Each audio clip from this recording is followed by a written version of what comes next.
Okay, this segment is going to be on the audio-video system, the entertainment center, and the surround sound and stereo and that sort of thing. This entertainment center is the same size as our previous rig was. It's an adequate size. We have 4 file drawers here and 2 flanking or 2 smaller drawers above it that are kind of our desk drawers. We have a center speaker here. This is a Yamaha state-of-the-art, #1 rated for 2014 center speaker. The center speaker makes a huge difference in your sound in your room. And if you're going to invest extra dollars in anything, then you should invest them in the center speaker, because you'll get more satisfaction from investing dollars here than you will up on these surround speakers. Not to say that you shouldn't have good surround speakers, but if you're going to go extra, go on the center speaker. We have a TV on a lift behind the fireplace, and I'll go back to the fireplace in a minute. We increased the size of the window here. This is about as big as you can get into this area, and we have a 50-inch TV down here. The side cabinets got a touch smaller in this coach because of the larger TV, but they're still an adequate size. Up here we have our components. We have a standard Denon audio-video receiver. This is a high-end audio-video receiver, and it is the standard in the New Horizons. It's really a good receiver, and this is what drives the entire system here. We have a Bluetooth DVD player up here. I don't really play any movies on there. I stream movies or pick them up elsewhere, but it comes with the rig. We have it's kind of a messy in here right now because the shelves aren't in, but we have our DirecTV Genie in here. We use the Genie even though we only have one TV. The Genie is designed to drive your whole house, but the advantage of the Genie to me is that I can record 5 shows at a time.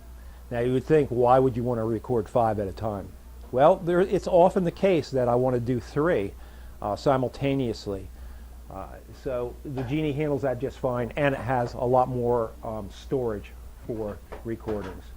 Nothing over here right now, well, other than junk that has to be put away. We're still in the midst of organizing things here. Let me raise the TV lift. Now, in this coach, on our audio-video system, we have the automation controls for the coach tied into the audio-video. So I can use this iPad to raise the TV lift, for example, simply by clicking on it. This handles all the lights for the entire coach. Can be controlled from here or from the keypads that you see scattered around the rooms. So you can do it from either place. This also controls the Denon and the TV. It does not yet do the fireplace, but it will in the future.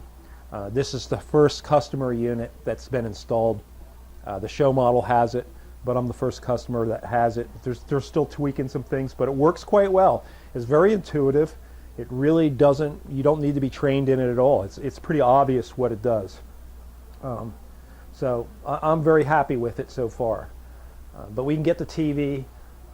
You can see it's a large TV. This is 50 inches. It's about as big as I would put in this space. Some people put bigger TVs in. I don't know that a 55 would be suitable in here. Although I could get a 55 into this space if I wanted to. One additional thing on the entertainment center, I did upgrade the speakers. These are definitive speakers instead of Boston Acoustics. Boston Acoustics Surround 5.1 is the standard setup. These speakers are quite a bit better than the Boston Acoustics and only cost a couple $100 more. So to me, it was worth the upgrade. The subwoofer in this system is incredible. I'm not allowed to turn it up. Danielle does not like the thumping bass, the booming, but it really is a good system. And I think it's worth the upgrade. If you're, and I'm not an audiophile, but if you enjoy music at all, it's worth the upgrade. New to the 2015 coaches is an automation system. It automates the lights and optionally the audio-video components, but it comes standard with the lighting controls. This is called a Firefly system. It works extremely well. There are pads scattered around the coach as appropriate to control different lighting options. You can even turn off all the lights or turn on all the lights from any pad or from most of the pads. Like for example, there's one over your head when you're laying in bed.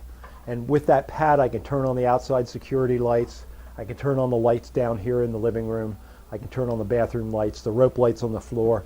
So all the normal functions you would want in that location are available to you simply by reaching up and pressing on your overhead cabinet. One of the issues with these pads in the past, it wasn't the Firefly system, it was the previous system, was you could not turn off the keypad. And it's extremely bright at night. Now these Firefly ones can be dimmed or turned off. And in fact, the zone of the living room pads can be turned off separately from the bedroom zone. So our typical thing at night is once we're in bed, there's a button on here that says keypad off, and we'll press that, and now the keypads on the upper deck are off. So we don't have that extra lighting in our eyes, just our floor lighting. So it's a very, very flexible system. It can be reprogrammed, and if you want to add the iPad and the audio video stuff, you can do that. It does not come with the iPad. You can also use an Android tablet, a Samsung. I have both because I'm experimenting with it. They both work equally well. You can also use your phone. If you have an Android or an iPhone, you can use your phone to control the stuff as well. You do have to download and pay for the application, the app, but that's available in the Play Store or in the Apple Store. So this is quite an upgrade to the system. It works better than the previous setup did, and I'm very pleased with it. It works very well. Okay, also new in the 2015 models is a dining room buffet setup, very similar to what you see commonly in motorhomes. In motorhomes, you often see a cantilever table, no central pedestal. The issue with that, I can tell you from being in lots of motorhomes, is it's very springy. But you can see this is rock solid, and that pedestal is the thing that does that for you. So we have a very nice buffet. It's 1 foot deep. The cabinets gives you lots of additional storage, yet it doesn't really take away from your eating space. You can put food up there. We have a plant there. And when you sit here, even with the table in, you have plenty of space. Now this is 70 inches long, and you need all 70 inches to have an effective dinette. Because if you don't have the 70 inches, you cannot center the table in the middle over the window and have enough space in this section. We played with this for a long time, developing this in the spring before this is the third one built. The show model has one, and one other customer has one prior to the 2015s. But in order to get this laid out right, it was very important to have enough space on this side where you have a fixed wall. Over here, you can adjust if you have to with a chair, but you really need the full 70 inches in here. Now, this table opens up. It is a leaf table, and the leaf is stored inside, just like in the freestanding tables. So you can just take this leaf out, drop it in, and now it's a 12-inch leaf, and now you have a table about that big. It seats 4. I will say that it's a little tight to seat 4, but it is functional for 4 people. And down here, you can see we have nice doors, soft close again. All the doors in the coach are soft close. And there's a tremendous amount of storage space in there. The top is curved, it's got a nice arc to it, but the bottom is flat. It does not taper in on the sides like you see in some coaches, because you lose a lot of space that way and you add complexity to the cabinet build. These are simple cabinets, makes them a little cheaper to build, and it gives you additional storage space. So everybody benefits from having that like that. I don't miss having it curved in. I don't think it adds anything to it by doing that.